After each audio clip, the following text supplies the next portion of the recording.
Guys, क्या आपको पता है कि फिनलैंड में एक 16 साल की टीनेज लड़की जिसका नाम है ईवा मोर्टन, उसे एक दिन के लिए फिनलैंड का प्राइम मिनिस्टर बना दिया गया है ना। अमेजिंग बात। अब ऐसा क्यों किया गया, उसके पीछे का रीजन आप लोगों को सुनना चाहिए। इतनी छोटी सी उम्र में वो लड़की ह्यूमन राइट्स, जी हां, ह्यूमन राइट्स और क्लाइमेट चेंज को लेके बहुत बड़े बड़े अभियान चला चुकी है। और इसी चीज को अप्रिशिएट करने के लिए और यूथ की इस पावर को अप्रिशिएट करने के लिए वहां की गवर्नमेंट ने इस 16 साल की टीनेज लड़की को एक दिन के लिए फिनलैंड का प्राइम मिनिस्टर बना दिया। गाइस, आपको फिनलैंड की गवर्नमेंट का इस तरह से यूथ को अप्रिशिएट करने का तरीका कैसा लगा, चैट सेक्शन में लिखना मत भूलिएगा। आप लोगों ने बिल्ली को तो अक्सर कुत्ते से डर के भागते हुए देखा होगा, लेकिन क्या आपने कभी कुत्ते को बिल्ली से डर के भागते हुए देखा है? हुआ कुछ यूं कि कैलिफोर्निया में जेरेमी नाम का एक बच्चा अपने घर के बाहर साइकिल पर खेल रहा था। अचानक से पड़ोस से कुत्ता आया और उसने उस बच्चे पे हमला कर दिया और उसका पैर अपने जबड़े में दबोच लिया और उसे काटने की कोशिश करने लगा। इतने में जेरेमी की पालतू बिल्ली तारा आई और उसने उस कुत्ते पे छलांग लगा दी। इसके बाद उस कुत्ते ने डर के जेरेमी का पैर छोड़ दिया। ना सिर्फ ये, उस बिल्ली ने उस कुत्ते को दूर तक धकेला भी। जैसे ही ये सीसीटीवी फुटेज इंटरनेट पे डाली गई, वो रातों रात वायरल हो गई। उसके बाद उस तारा बिल्ली को बहुत सारे अवार्ड दिए गए और आज उसे कैट हीरो कैट के नाम से जाना जाता है। गाइस, यहाँ सीखने लायक बात यह है कि आप बाहर से चाहे कुछ भी हो, अंदर से आप अपने आप को कैसा मानते हो, मायने सिर्फ उसी बात के ही हैं। धर्मेश सर, जमीन से उठकर आसमान तक को छूने की कहानी है इस बंदे की। बचपन से ही डांस के लिए दीवानगी थी।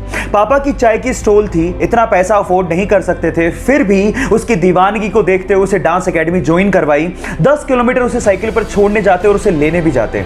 इस बंदे ने भी पापा की पूरी हेल्प की, चाय के स्टॉल पे काम किया, चपरासी की तरह भी एक जगह काम किया, लेकिन डांस के अपने पैशन को कंप्लीटली फॉलो करते रहा। एक दिन किस्मत बदली और डांस इंडिया डांस के ऑडिशन में छा गया। उस ऑडिशन को आज भी 30 मिलियन से ज्यादा व्यूज यूट्यूब पर आ चुके हैं। उसके बाद उसने पीछे मुड़ के कभी नहीं देखा।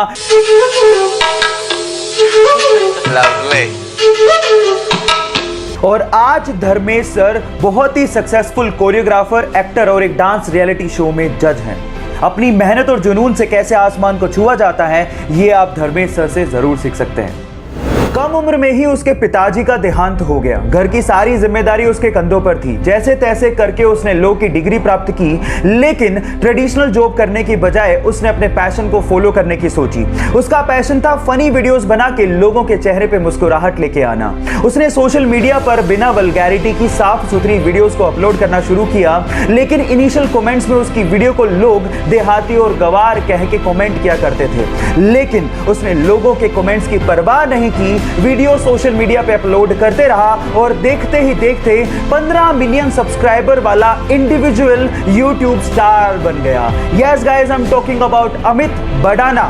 गाइस, यहां सीखने लायक बात यह है कि अगर आपको अपने आइडियाज पे भरोसा है तो लोग चाहे कुछ भी कहें, परवाह मत करो और आगे बढ़ते चलो। गाइस, जनरली आप लोगों ने देखा होगा कि जब भी हमारे यहाँ पे कोई कंस्ट्रक्शन होता है या फिर कोई रोड बनने वाली होती है और बीच में अगर कोई पेड़ आ रहा होता है तो हम लोग जनरली उसे कटवा देते हैं या काट देते हैं, लेकिन हर जगह पे ऐसा नहीं होता।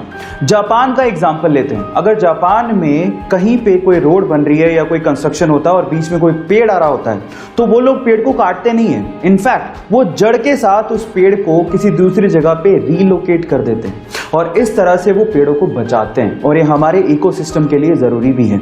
आपको ये जापान का तरीका कैसा लगा और आपको क्या लगता है कि हमारे देश में भी ये चीज इंप्लीमेंट होनी चाहिए? चैट सेक्शन में लिखना मत भूलिएगा।